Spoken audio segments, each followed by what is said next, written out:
Falar das alfombras florais de Ares é falar dunha tradición centenaria que se remonta antes do ano 1751, segundo os datos recollidos no arquivo parroquial de Ares. Antigamente, as xentes da vila engalanaban as súas rúas só con espadana, con fiuncho e pétalos de flores, para que a procesión do Santísimo pasase por elas.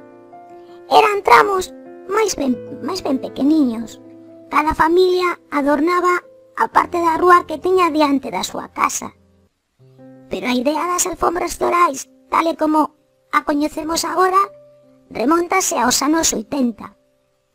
Pero que mellor que os rapaces de sexto de primaria para que nos conten como é o proceso da confección das nosas alfombras florais, que, sabedes, no ano 2011 conseguiron a declaración de interés turístico de Galicia.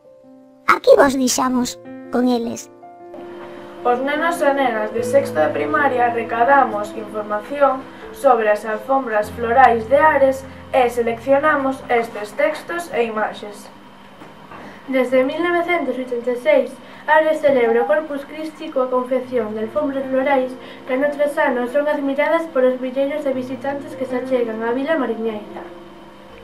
Os veciños, perfectamente organizados en 6 grupos de traballo, son os artífices desta espectacular obra de arte vegetal a que dedican semanas de esforzo e que acada longitude de máis dun quilómetro. A tradición, a gran vistosidade e a participación de todo o pobo únense en Ares para celebrar o Corpus, de tal xeito que cando pasa a procesión o domingo pola tarde, as rúas da vila están perfectamente engalanadas. Ares recende a rosa, cravel, hortensia, lavaza, tuia, pampillo e piñeiro, entre outros aromas vexetais. Se a confección é importante nestes traballos, a recollita de verde, flores e diverso material non o é menos.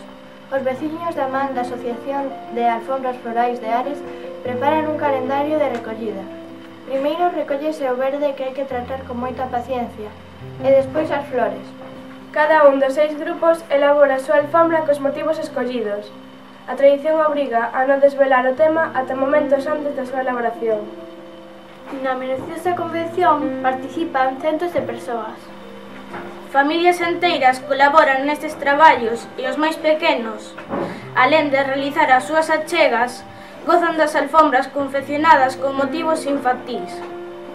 A véspera do día grande, ao final da tardiña, as rúas Real e María xunto á praza da iglesia comenzan a transformarse. Ao longo dunha intensa noite vemos como o asfalto da pedra convértense nunha obra de arte.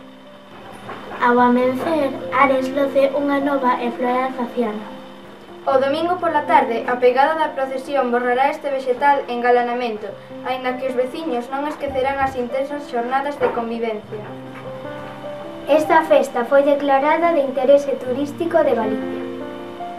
Invitámosvos a todos a visitar a nosa vila e as nosas alfombras florais.